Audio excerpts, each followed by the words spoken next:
नमस्कार दोस्तों। इस कहानी को अंत तक सुनिए, आपको यह बहुत पसंद आएगी दोस्तों। पसीना घर के आंगन में बैठी पूछ रही थी। उसने मेरा नाम सुना और मेरी उम्र बीत चुकी थी। अब मेरी दुनिया मेरी बेटी पूजा और उसके बच्चों तक सिमट गई थी। उसके पति को गुजरे कई साल हो गए थे। पूजा की शादी को 2 साल हो चुके थे। जब भी वह माँ के घर आती, उसका पति अर्जुन भी उसके साथ आता था। अर्जुन लंबा, गठीला, किसी को भी अपनी ओर आकर्षित कर सकता है। मैं हमेशा खुद से कहती थी कि यह सब मेरा भ्रम है। लेकिन जब भी अर्जुन मेरे सामने आता, मुझे अजीब सा महसूस होने लगता था। उस दिन भी पूजा माँ के घर आई थी। अर्जुन बाहर से आया और मुझे पसीना की ओर आते देख रुक गया। माँ, बहुत गर्मी है, आपको अंदर जाकर आराम करना चाहिए, उसने कहा। मैंने संगीत की ओर देखकर मुस्कुरा दिया। अरे नहीं बेटा, मुझे काम करना है। मैं पंखा लाता हूँ, उसने कहा। पकड़ने से आराम मिलेगा। मैं उसे देखती रही, लेकिन उसे चालू करने की हिम्मत नहीं हुई। इसलिए मैंने सोचा कि मैं खुद ही जला लूंगी। वे मुस्कुराए और मेरे पास बैठ गए और पंखा चलाने लगे। ठंडी हवा लगते ही मेरी आंखें झपक गईं, लेकिन मेरा मन कहीं और भटकने लगा। अर्जुन बहुत करीब थे। उनका हाथ बार बार मेरे गालों को छू रहा था। एक बार उनकी उंगली मेरे गालों को मेरा हाथ पकड़ लिया। माँ, आपको आराम करना चाहिए। उनके शब्दों में कुछ ऐसा था जिससे मेरे दिल की धड़कन तेज हो गई। शाम को अचानक घने बादल छा गए और बारिश शुरू हो गई। मैं बरामदे में खड़ी बारिश का आनंद ले रही थी। तभी अर्जुन आए और बोले, माँ, क्या आपको बारिश पसंद है? मैं हंसी। संगीत, बहुत पहले, जब मैं छोटी थी, मुझे भीगना बहुत पसंद था। अर्जुन मुस्कुराए। संगीत, आज मुझे फिर से बच्चे की तरह भीगने का मन कर रहा है।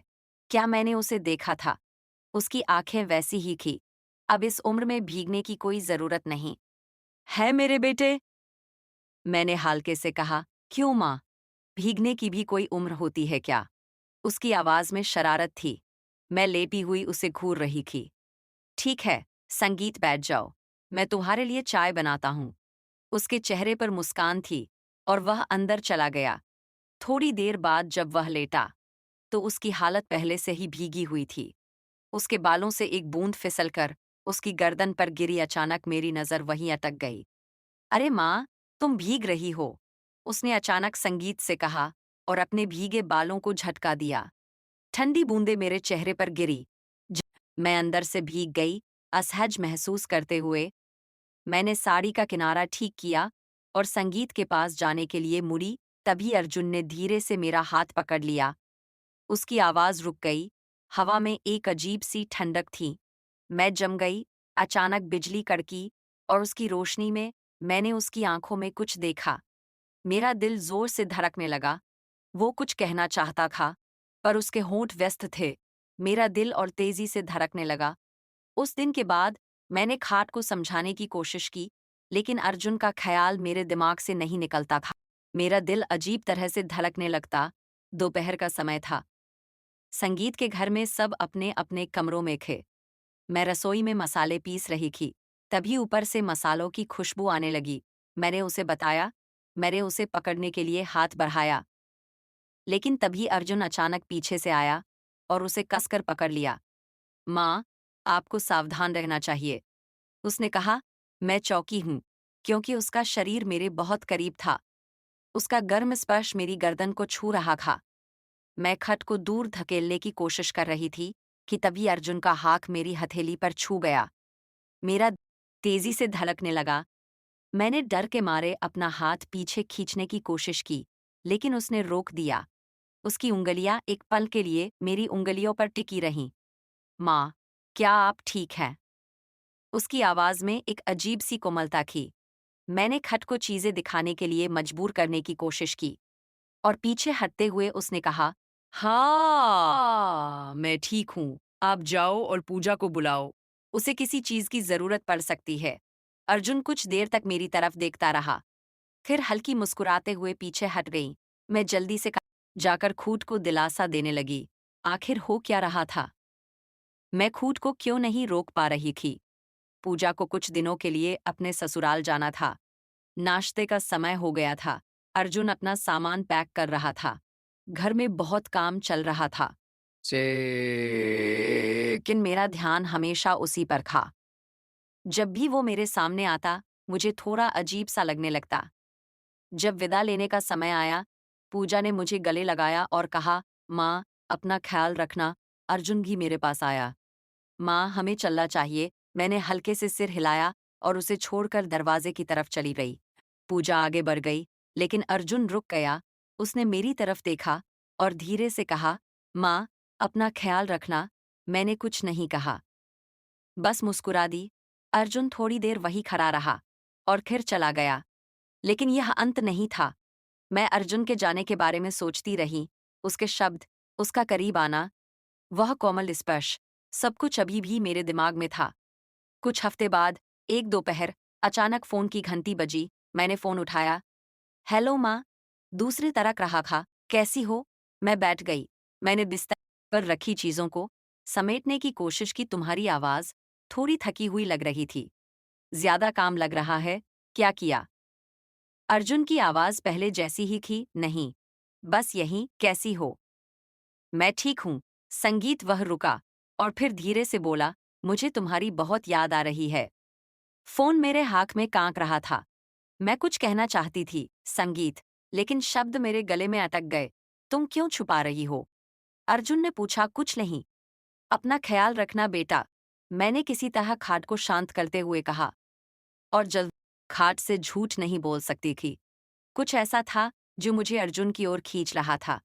और अब यह सिर्फ एक क्षणिक लगाव नहीं था, यह कुछ और था, कुछ गहरा, जिसे मैं खाट से भी नहीं छुपा सकती थी। अर्जुन के फोन कॉल से मेरा मन बहुत बेचैन हो गया। पूरी रात मेरा मन बदलता रहा। मेरे मन में अजीबोगरीब विचार आ रहे थे।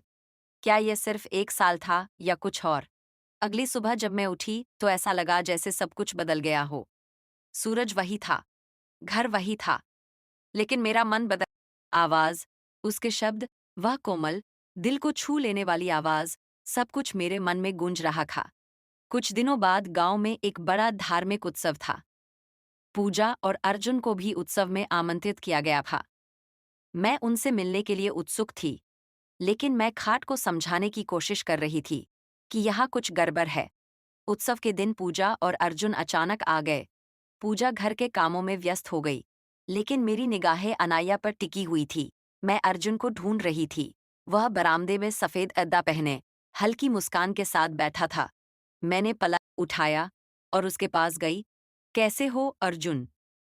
उसने मेरी तरफ देखा। उसकी आंखों में वही पुरानी गहराई थी।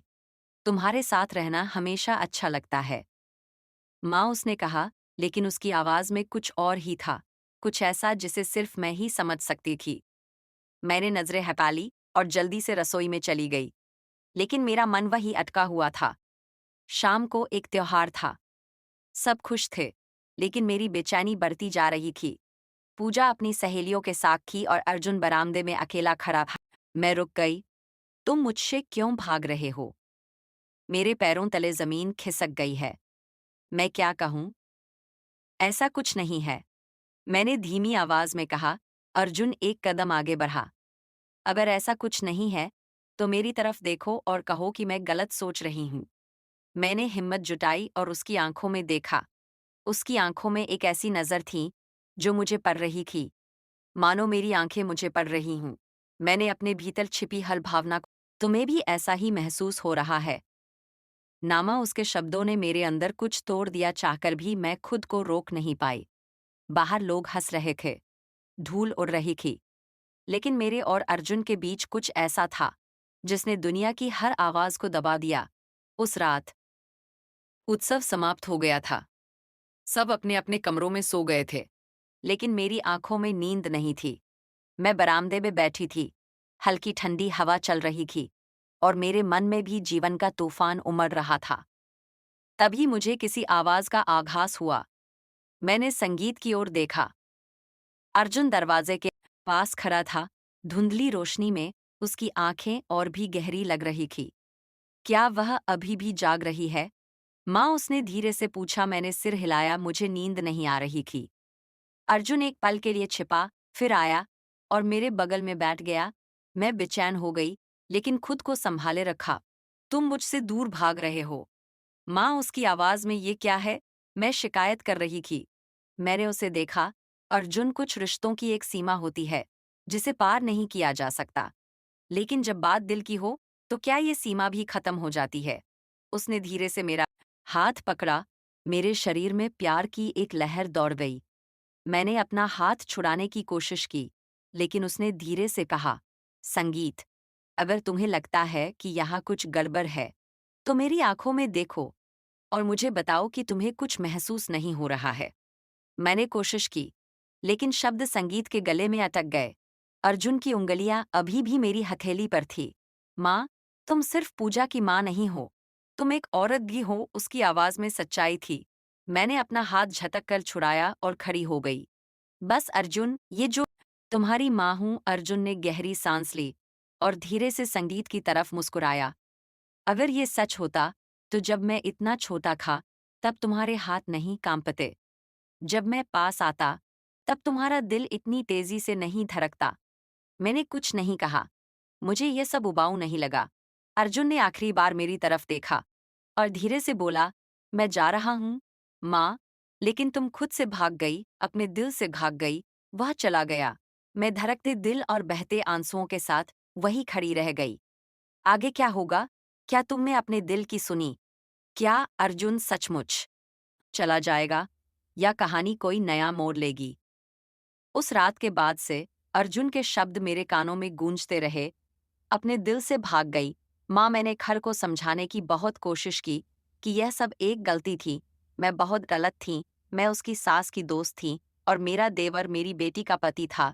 लेकिन मेरा दिल जो मेरे पीछे चलने लगा था, उसे मैं रोक नहीं पाई।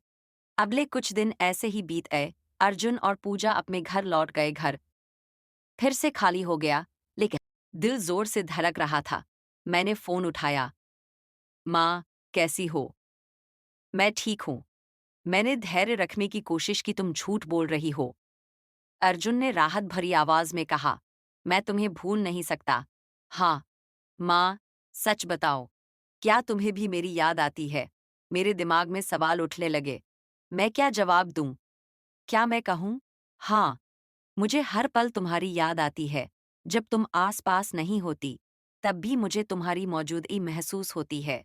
अर्जुन, हमें यह सब रोकना होगा। यह ठीक नहीं है।